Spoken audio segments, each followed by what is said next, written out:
Welcome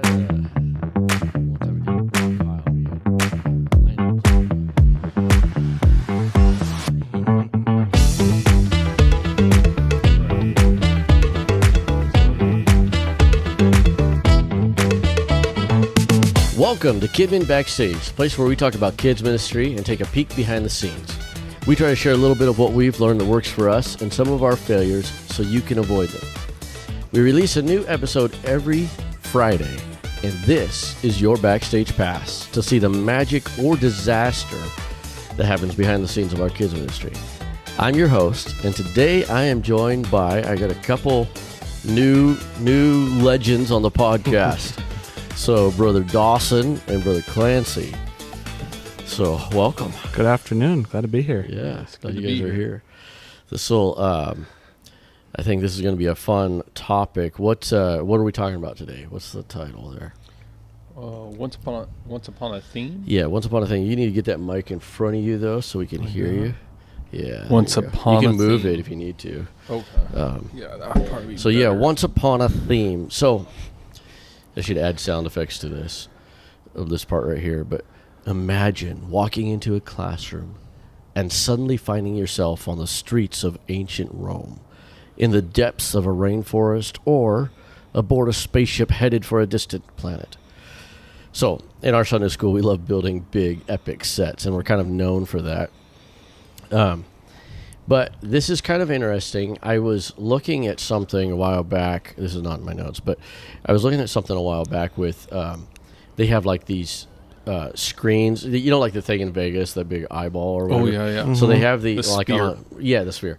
On a much smaller scale, they have these like screens that are, they're like that. They're like almost like a dome, but they have actually used them in classrooms. And so I was looking at this is a while back, but I was looking at these because that's my dream. It's like to have surrounding screens. Mm-hmm. In fact, Tyrell, he was just at Vegas at some conference, and he sent me a video of floor screens.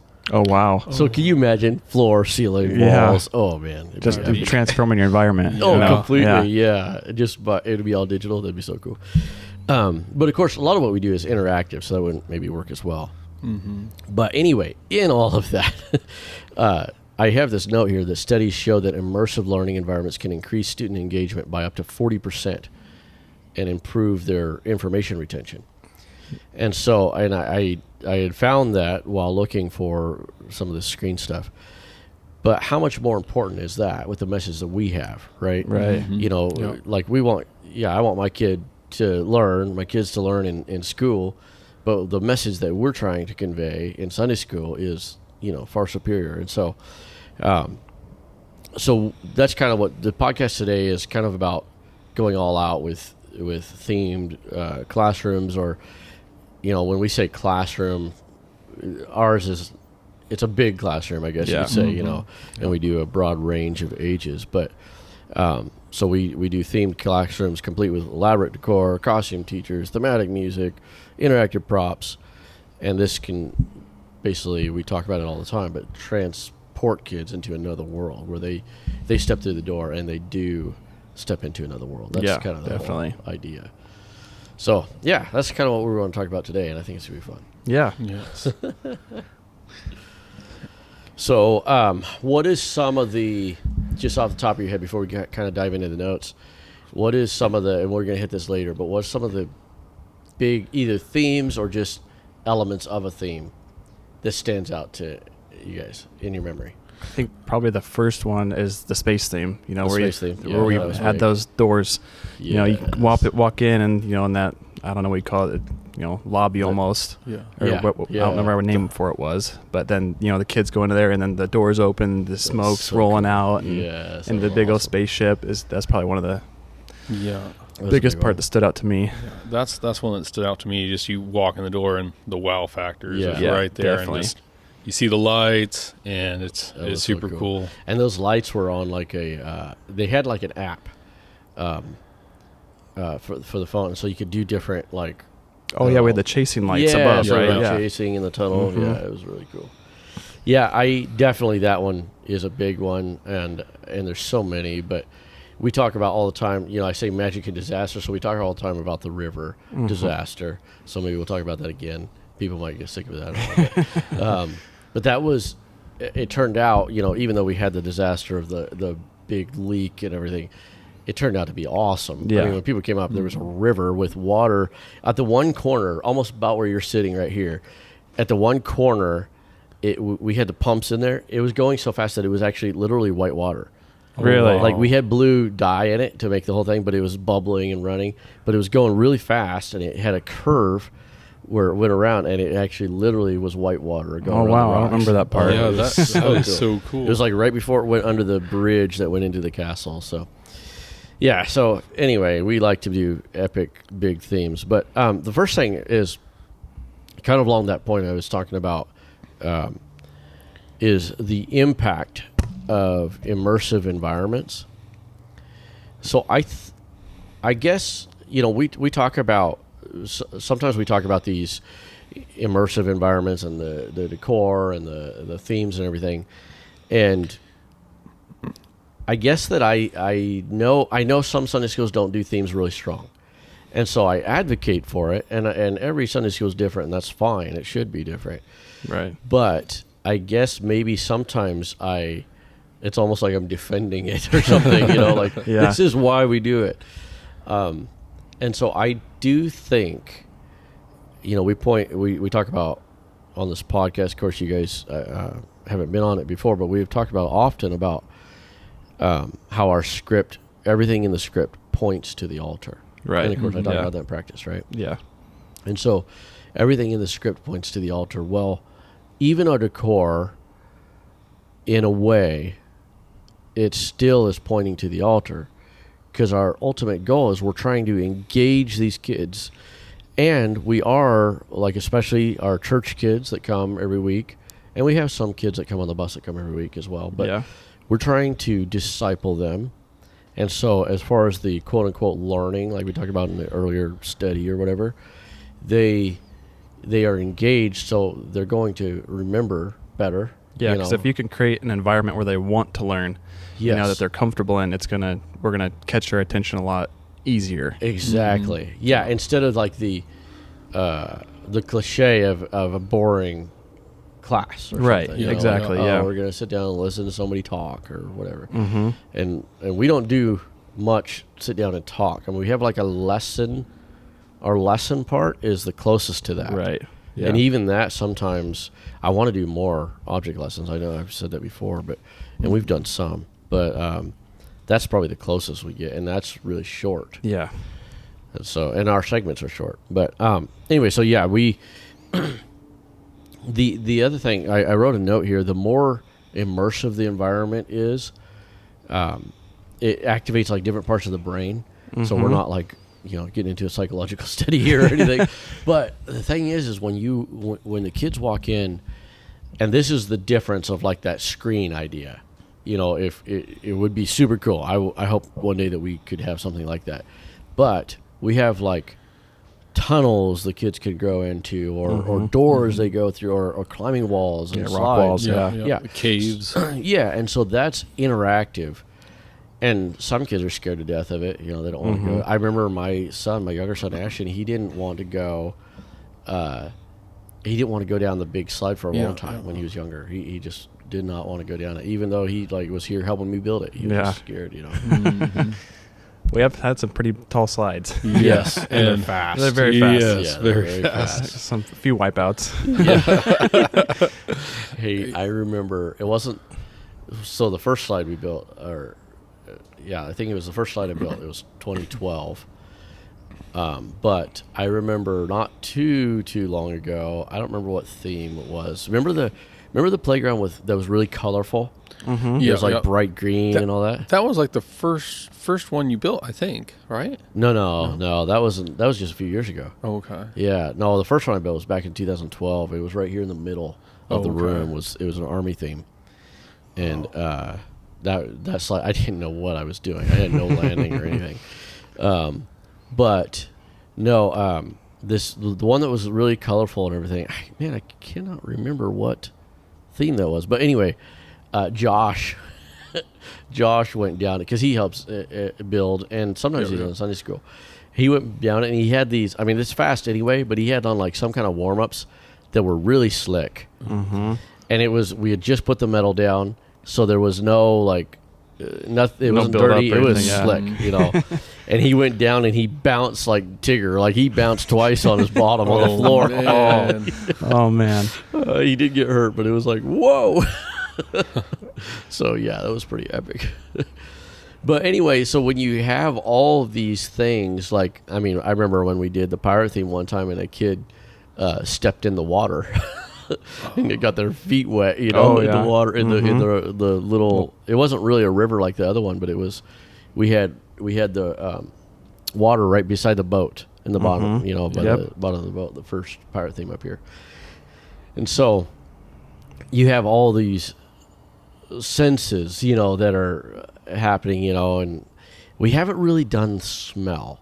No, I would like to. That would be cool. I would like to do that. Like imagine like that sea air, you know, that salty sea air. And so, what was it? Disneyland, I think, or something. But I was reading I want to look into this. They have aromatizers. Oh, really? Yeah, and so like to totally immerse you in that would be really cool. That would be. Yeah. That'd be taken to the next level for yes, sure. Yeah, we got to do that, man. We got to try that. But like we have the site. You know, I say we don't like have anything down. We can always do better. But that's one of the things we focus on is the site. And like when we're building a theme, a lot of times I'll get on my knees, you know, and look and to like, see from their perspective. Yeah, like what is the first impression? What are the kids gonna see? Like we have this Coliseum right here. Can't see it in the cameras, but I kind of did that. I kind of already knew what I wanted to do, but I kind of did that. I went over to the door. And I looked and I was like, I want this thing to be as tall as it can. So it's about 15 feet tall, and so for a kid, that's. I mean, it already looks pretty tall. Yeah, it's huge. Yeah, and then of course I got the broken down part just because it looks cool. All the pictures are like that. So. Yeah, but yeah. So we have the site and then the sound. We do soundtracks like 100% of the time, pretty much. Yeah, you know, and so that sets the tone. Kids walk into our dynamic opening or whatever, and there's music going that fits with, like when we did the pirate theme, we had a lot of like really cool tracks that were like that whole kind of what is that called? It's like a you know, it's Irish, but it's like I can't think of the name of it, but it's like got that certain rhythm to it, like kind of a swashbuckling, you know, little rhythm to it, and so. And then like, I don't know. Oh, we did a news theme, and even with that, we tried to get a lot of news sounding tracks, you know, like dun, dun, dun. And the typewriter click and that sort of stuff. Yeah. Oh, and the ching, the cash register were like offering and stuff. Yeah, that was cool. So yeah, I think it makes a difference when. The other thing is, I've mentioned this too, is when kids can, there's a term I've used before. I read this somewhere. It's like a theater term, but where the audience can suspend disbelief. And so the term comes from like, you might have some kind of outrageous, you know, the action hero flies, you know, I don't know, whatever, or he takes on 10, you know, assailants, and it's not real, but and that's the whole thing about not breaking the fourth wall, you know, where you don't acknowledge the audience and you're fully in character and you're fully, which we'll talk about that a little bit, but where you're fully into it, the audience can suspend their disbelief for that hour or so and engage and be fully immersed. It's not like it's not like they're thinking, oh, this is so real, but they just kind of like take a break from thinking about it logically, you know, that this isn't real. Yeah. And so if we could get kids, you know, where they walk in, like how I did the opening, if they're walking into the ancient streets of Rome, you know, like with their Colosseum, and they're thinking like, "Ooh, this is so amazing," or whatever. And even ongoing, you know, like the kids do get used to it, but still, if every time they walk in, and that's why we do dynamic opening. If they walk into some kind of action happening, and they're like, "Oh, what's happening today?" It engages them. Yeah, Yes. it just draws them in, and kind of like a hook. Yeah, exactly like a hook. Yes, my son, my 7-year-old, it's so cool to see because he still gets so excited. He'd be like, "Oh, tomorrow's Sunday," and so and he'll try to get it out of me. What are we doing? Get the sneak peek. Yeah. And so, okay, well, that was a long time on that, but so number 2 is break the mold. And what I try to come up with cool little titles, but what I mean by break the mold is kind of like if kids are coming in, especially the first time, expecting one thing, is break the mold in a good way, not just to be different, but just to be awesome. Right. Yeah. Where they're expecting, like, just for the lack of a better example, they're expecting to come up and do coloring pages, and they come in and there's like this massive sword battle going on. Music and lights and fog and pirate ship or whatever. You have something like that. I still remember Pastor coming up one time, and it was just timed well. Usually it's timed bad. He comes up and we're messing up. But he came up. He was bringing his nephew or something. We were in the pirate theme, and he said it was really good. He said it was awesome. But we did our dynamic opening, and it was like a bunch of staff, in costume, doing a pirate fight and stuff, and we were like stepping over the benches and stepping over kids and stuff, doing the pirate fight like over their head, they're ducking and and so you walk into something like that. Now it's kind of overwhelming, right? Your kids sometimes they start crying, but but it's awesome, it's like you're not bored. No, not at all. And so I always talk about that with the acting. I want the kids to get whiplash, be like, "Whoa, what's going on over there? Whoa, what's going on over there?" Yeah. Just keep their mind rolling. It doesn't, go into that, boredom mode. Yeah, keep them focused. Yeah. And that's why our segments are so short. That's the big reason. There is a rule, and I am sure that this is true, and people smarter than me have used this rule, but they talk about, I might get this wrong, but I think it's like a minute per age.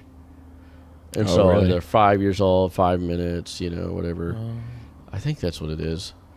But we don't do that at all. Or ours is like 2 minutes. Right. 2 and 3 minutes. And then our Bible story is, and really, so it's a longer segment. It's usually like 10 to 12 minutes. But our Bible story is broken up into scenes. So if you counted those scenes as segments almost, because it's like new people coming out, like a segment would be. Yeah. Then really, if you break that up, they're pretty short too. Yep. They're like 3 minutes or something. Because everybody's full costumes and everything. But one of the things I said is creating a wow factor. Were you guys in here a few weeks ago?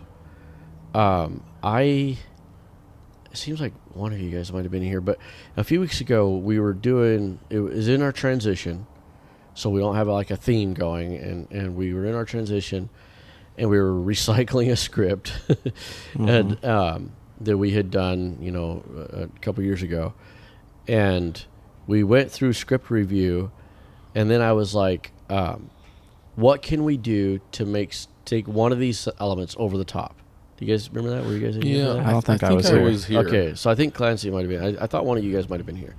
So, so we did that. We kind of split off into our groups, and we came up with 3 things that we kind of did over the top. I can't remember what they were. I think Plan of Salvation was one. One of them was we had that roll of paper, and we had Aaron had that list. It was the it was the story of the rich man that wanted to build bigger barns. Remember, he doesn't want to do. He doesn't listen to his advisors. And he's just like, let's just build bigger barns. So his accomplishments, I think. Yeah, or something. It was the accounts. And so we were like, what could be funny? And so we had this paper, and we just rolled it out, and it was like we had the kids help, and it was like this super long, like it was just a roll of paper from Home Depot that you use for painting to mask off windows and stuff. Yeah. But it was like the small one, like the small size. Like 6 inches. Yeah. Oh, that's awesome. That was so cool.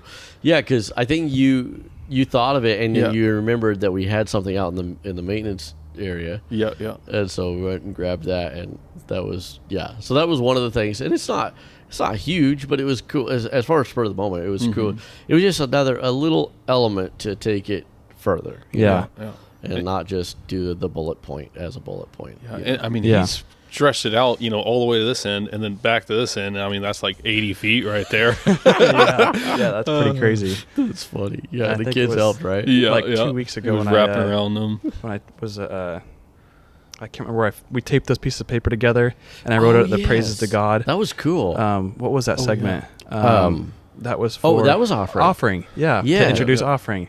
Yeah. And you were talking about different ways to praise God. Yep. And then we got to the last one, which, we folded out and it was probably 6 feet tall. And then the last one folded out and it was offering, and then introduced, the offering crew to come in and take up the offering. Just something to take it to the next level and kind of get the kids focused in. Yes. Yeah. And so for somebody listening, if they wanted to do this, now we believe in planning. But we do a lot of things last minute too. Yeah. So Dawson and I are backstage on the floor scrambling, and we basically are taking these papers and writing, and then we fold them up like accordion style. Yeah. So one folds the one way, and then fold it back, back and forth, and we taped them together as we were writing. And so we had, what do we have? We had because it was different ways to praise God, like lift your hands, clap your hands, pray, sing. I remember sing because that was the first one, and you were you had this hilarious voice because you were a nerd. Yeah, he was like this nerd, had his glasses all crooked and stuff, and then he's like, "How did you guess?" And the kid's like, "I saw it in the paper." It's right there. Yep. Yeah, that was good. So. Yeah, just little things, and so we, that's one of the things, though, like in the planning ahead, is you can do that with decor, which is kind of what we're talking about, like in themes, is you could have a wow factor, like that river we talked about. That was, once we got it dialed in, that was a wow factor. Definitely. You walked in and it was like, whoa, what in the world? And we've had several waterfalls. Yeah. And so those are really cool. You walk in and there's I don't know, I think the tallest one we did was like 12 feet. 12-foot waterfall, coming down. That's pretty awesome. Yeah, even then, the spy theme, we had the big, skyscraper there in the middle. That's right. With the, we had a bridge. Remember that sky bridge going across? Yeah. Because we, up in the loft, where is storage now, but we had the skyscraper right in the middle. Because here's another thing if you have the room, of course, but with themes is if you have, where you can go around something, that was a structure you could go around. You could go inside of it too, and you could go up to the second floor and go across on the sky bridge. But when you can go around something, it creates depth. Definitely. And so we're blessed with a big space that we have to use, but it made it feel even bigger. Yeah. To have that big old skyscraper in the middle of the room just really brought it to life. It was awesome. That was super cool. And we even had, because of how the skyscraper was positioned, I don't remember what we had in the corner over there, but it was it almost felt like an alley. It wasn't completely enclosed, but it felt like an alley. We called it the alley in the back. You remember that? Yep. Yeah, that was really cool. Okay, and then, so just a last note on that before we move on, but when you do a super cool, when you have that wow factor, you do something super cool. Like if you have, when the kids walk in and you have a waterfall or whatever, when you have that, I feel like, I talk about the glasses we wear all the time. I feel like it sets the tone. So again, breaking the mold and breaking expectations. When the kids walk in, they're like, oh, wow, this is super cool. Before they even sit down. Yeah. And then going back to the acting side of it, the dynamic opening even, and costumes and all this stuff. And if they're like, oh, wow, this is epic, this is super cool, then it sets the tone. So then when we come out to do something quote unquote that might be considered boring, like prayer requests maybe, or something like that, not to, not that that's boring or should be, but when we come out to do something that's, normal, They're a little more serious. Yeah, and they're engaged. They're like, okay, what's happening next? Not that we want to ever do a bait and switch, but it's like it sets the tone. Like, oh wow, this is going to be cool. This is going to be awesome. Yeah. Okay, so number 3, and we're kind of behind the timer, but that's okay. So number 3, let's talk about some of the sets we've done. So you guys talked about the space theme. Yeah. So Clancey was a big part of the doors. Yes. I remember I had this vision of these doors. Like I wanted to cut them and have that whole keyhole thing. Zigzag deal, yeah. And I think I was talking to you about it, and I was saying, like, kind of wishful thinking. I was like, it would be really cool if they could open and shut like elevator doors, like style, Yeah. And I was like, could we do pulleys or something? And so Clancey got to work on it. We cut them together. Yeah. And so if somebody wanted to build this, email us because it's too much to do on the podcast. But we basically use 2-inch foam, and then we skinned it with a really thin, I think it might have been a masonite. It was either a masonite or a plywood. Yeah, I think it was just like an 1/8-inch, 1/4-inch plywood. Yeah, it was really thin plywood. Yeah, and basically, we took that foam caulking stuff. Yes. And put it down to glue it together. To give it to some thickness, but we didn't want it to be heavy. Yeah. So it had that thickness. And then... And made our cuts, to get our you guys used window motors to actuate it back and forth, didn't you? So Clancey, talk about that. How did you do that? So, just kind of briefly, like... I went down to B&R, it's auto wrecking place, and they got a window motor out of a Chevy Yukon. And so I took that out, and basically...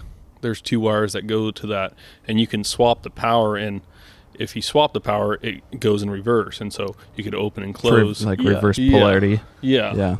So he's telling me, like, about this idea. He's like, yeah, I'm going to get a window motor. I'm like, okay, Clancey, I'm just going to let him run with it. Yeah. So I got that window motor, and then we kind of looked at some stuff online, how, pulleys and stuff work in order to basically... pull. Basically, if you pulled the string, it would open both doors. But if you pull it back the other way, it would close them. Yeah, and they closed tight. Tight. Yeah, and we had to redo it a few different times because it was like figuring it out. Yeah, engineering it and troubleshooting, and fixing it. But it was 12 volts, so it ran off a car battery that we mounted up there and created a little box for, and ran our wires to there into a switch, and so you could hit that switch and it would just go, it would open, and then close. We had a switch. It was on both sides, right? I think we did have a switch on both sides. We could operate it from both sides. Yeah. Because we had one in the hallway, I remember, and then I remember doing a video, and I had somebody, a kid help me, and he was on the other side, and he opened it as I was coming up the hallway. And one of the problems is when you're opening and closing something like that, is somebody getting their hand stuck. And so, we had to make it to where, it's not going to just keep on going and just crush your hand or something. Yeah, because it only went to a certain amount. Like it would still pinch your hand, but it was foam, so it wasn't like going to hurt you. You weren't going to go to the hospital. Yeah. But eventually we ended up making the pulley to where on the motor, it had basically like one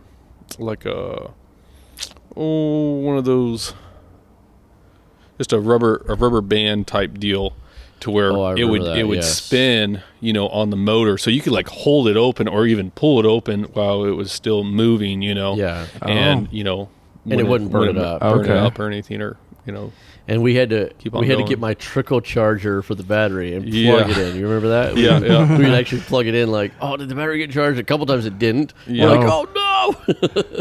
Had to run an extension cord and get the charger plugged in. Trickle charger on jump the door. Jump the door to get into Sunday school. That was a really fun one, and I think for kind of like the wow factor, as soon as the kids came in, the door would open, we'd have somebody right there to and what we did, that. I think what we did the first few times is we only did like 10 kids at a time could come up. Right. So that everybody got to see it. So 10 kids would come up, get to see the door open, go through, close the door, 10 more kids. Yeah. And so it took a little while, but we just wanted them to see that wow factor. Yeah, that wow factor, yeah. But the hall itself, like you talked about earlier, was awesome. Yeah. We shaped it. It was like you basically came up the stairs and you came right into the hallway. So which is different than typically you walk in and you see it like a broad view of the whole theme. Right. So this was very different in that you walked in and you were in this enclosed hallway, and we did it like I wanted to do it octagon shaped, so it was close. It was like there was the floor.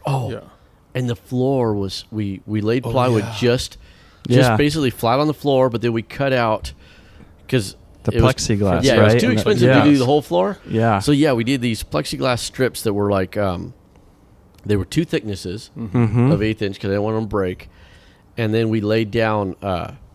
It's hard to explain, but like if you picture almost like a floor vent, but bigger. So it was like, I think they were 6 inch or 8 inch by 2 feet or something in the hallway. And I think they were every 6 feet? Yeah, something like that, every 6 feet. And then there was 2 strips, LED strips in there, just under, they was against the carpet, so we had a little bit of, they could be squished. Yeah. And they were 2 strips of LEDs, lights in there. And so you were walking over these in the hallway. Yeah, and the lights were chasing down. Yeah. Back and forth. It was really And then really we had cool. The plywood on the bottom, like the bottom to, the angle, the octagon, and then the side that's straight up. That was all plywood.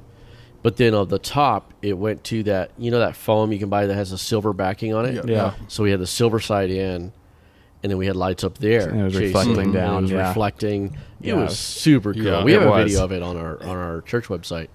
If somebody wants to check it out, it's jnpc.org and just go to the Sunday School page. But I think it was like 40, 30 feet long, just that hallway. Well, whatever this length is, which is, it's like 26 feet. It's pretty long. So, and it just looked longer with those lights and stuff. And then we had like the, what do you call them? The chevrons, the arrows, orange arrows, like in the shape of a chevron or whatever. Yeah, it was so cool.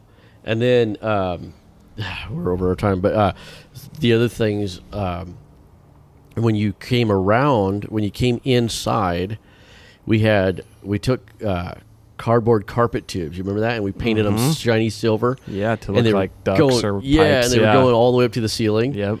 And then we did those. So I bought on Amazon. They're stickers that are made to look like a spaceship window. And I'm like, oh, okay, these are kind of cool. But then we took it to another level. We did it 3D. We did them. We had a wall, and we in the wall like 6 inches, and then we put plexiglass over it and an LED strip where you couldn't see it, but the light was glowing, so it really looked like a window. Illuminated it. Yeah. I remember that. It was really neat. That was a fun theme. And then the back wall, we projected. We projected a space thing onto the back wall on the white. That was really neat. And then, was that the one where we did the?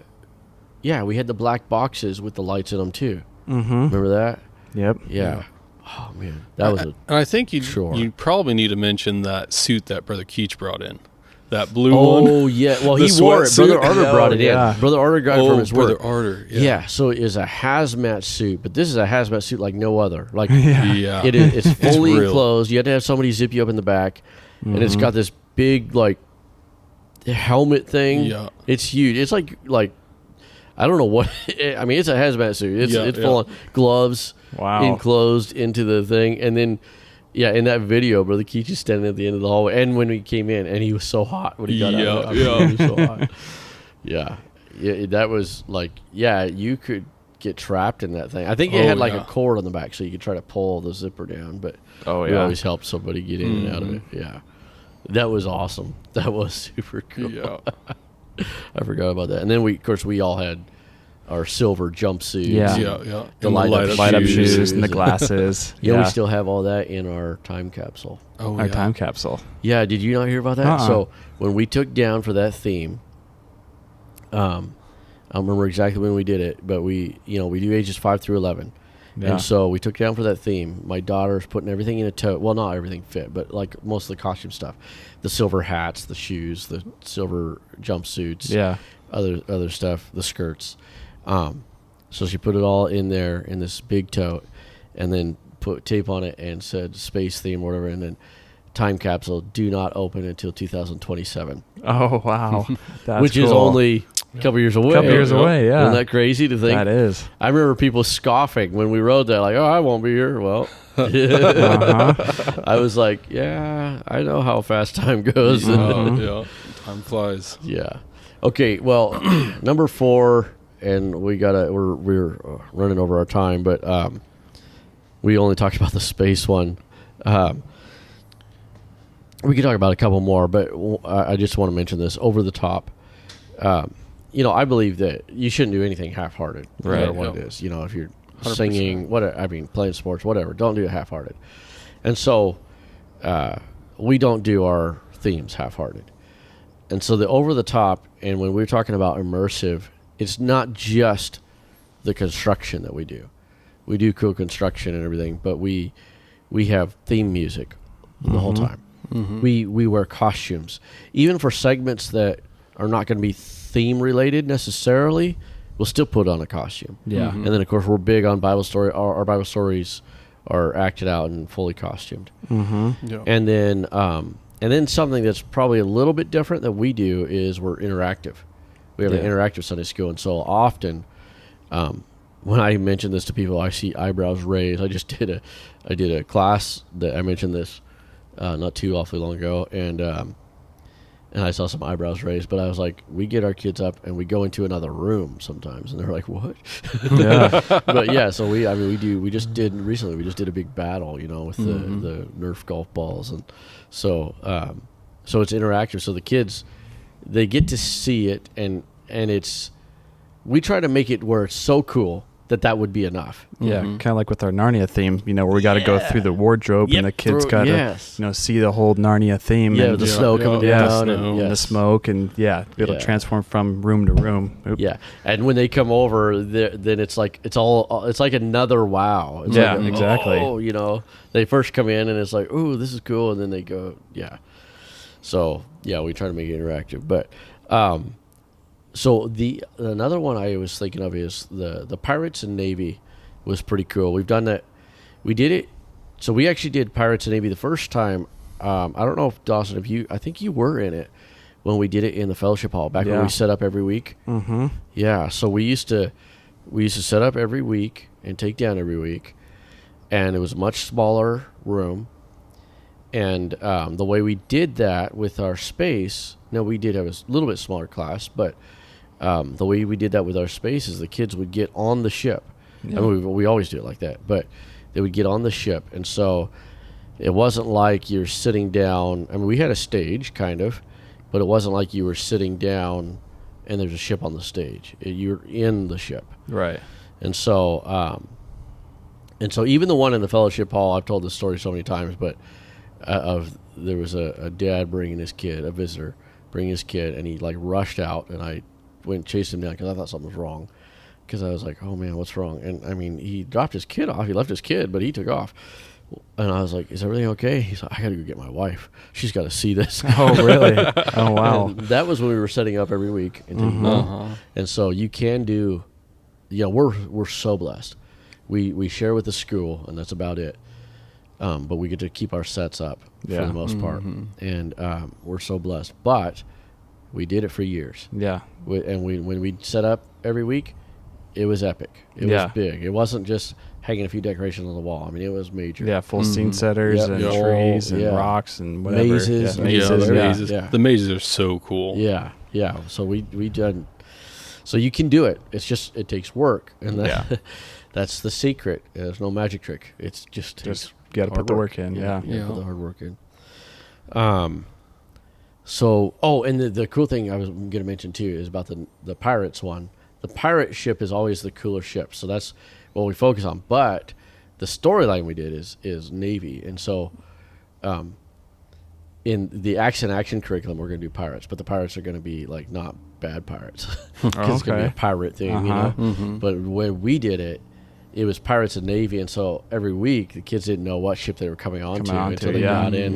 They got in there, and we would switch over. We just did it a couple years ago, and you guys remember we'd switch the flags. We had these ratted, tattered flags with the blacks, the black flag with the skull and stuff, and then we would switch to American flags.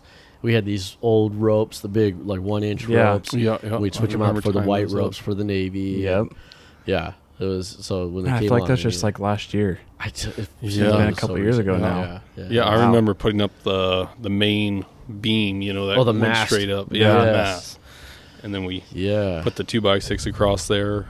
Yep. Painted it all brown. And then put wrap stuff around it, and that's the other thing. We did the tattered sails. We used, and what we used for that, this was really cheap, is we used that black stuff, the fabric you put down for soil, weed blocker. Yeah. That's what we used. Oh, was that really? It's so cheap because you can get so much of it in a roll. It's, yeah. I don't know, $10 or whatever it is, $20, I don't know. But we got that, and we wrapped it around that T, essentially the mast, and then just ripped it a little bit, and it looked super cool. Yeah, it did. It turned out good. Yeah, that was so cool. We haven't done this in a while. We've done an Army one way back in the day, and I don't know why we haven't done it in a while, because Army is like the easiest theme, the easiest Sunday school theme. Yeah, Sunday school Sunday school theme to do. But so we need to do that again. And then Survival Quest. So Survival Quest was very loosely based on Robin Hood. So it was that kind of thing, medieval, and Brennan's the main character, Radigan. Yeah, and he had a bow and arrow, which is funny because he does that in real life. Yeah, and did competition. Yeah, and so that was a really cool theme. That's the one, not this recent time, but because now we have a finished building. But back when we did the river, that's what that was. That was the Survival Quest. And then of course the recent one we did, Narnia, that was awesome. Bible News, we did a short theme. That I think that would be fun to do again. Yeah, the Bible News was neat with Brent as Gary Gazette. That was his accent the whole time. Yeah, that was awesome. All right, well, we are out of time, so let's just do a quick recap. So number one, the impact of immersive environments. It makes a difference. Yes. When the kids walk in and it's just they're immersed, And then number two, break the mold. Basically, kind of that wow factor. Like, break expectations. The kids might be coming up, Sunday, and I think they maybe focus on the word school. Sunday like school. A class. Yeah, coming to a class. Well, we want them to come like you're going to the Broadway show. Yeah, it's like engaged. epic. Yeah. And then some of the sets we've done, we just mentioned, and then just take it over the top. And if you do that in every way, like we did like with the pirate thing, I think it was, we did a playground and it was a cave. You went in, you had to climb up the thing inside the cave, then you go down the slide. So just take it over the top. It sets expectations. Yeah. So, okay, a few other podcasts to mention here really quick. If you want to find us on YouTube, if you're listening, we are on YouTube, and you can watch the whole podcast. So you could probably search Kidman Backstage. The official channel is at Gabe-Baker. There's another Gabe Baker out there. I don't know what his problem is. He like sings and stuff. So anyway, but at Gabe-Baker is the one. And then there's a few other podcasts. So Apostolic Children's Ministry 2.0. That's with Brother Philip Booker, good friend of ours, who is coming here in August. Yeah. That's going to be fun. Great. And then Apostolic Children's Network with Brother Chris Bradshaw, who is not coming this year, but he is going to come one time. We want him to come. He's a great guy. He's awesome. And then Growing Up with Papa with Brother Jason Ashley. It'd be cool if we could get him out here. He's in Louisiana, and he's got that's a cool podcast. And then Sunday School Minute with Brother Eric Stender. Brother Eric Stender is he's awesome. He writes all kinds of stuff. He's producing stuff. It's really cool. And then Brother James Pelletier, he has one that's called Sunday School Junkie, and then he has another one called Truism. Really? Yeah, and it's the Sunday School Junkie is more like for children's ministry, kids ministry, and then he has Truism, which is actually very good as well. So there's some podcasts, and then of course there's always Kidman Backstage. Yes. All right, well, thank you, fellas. Yeah, thank you for having us. That's a wrap.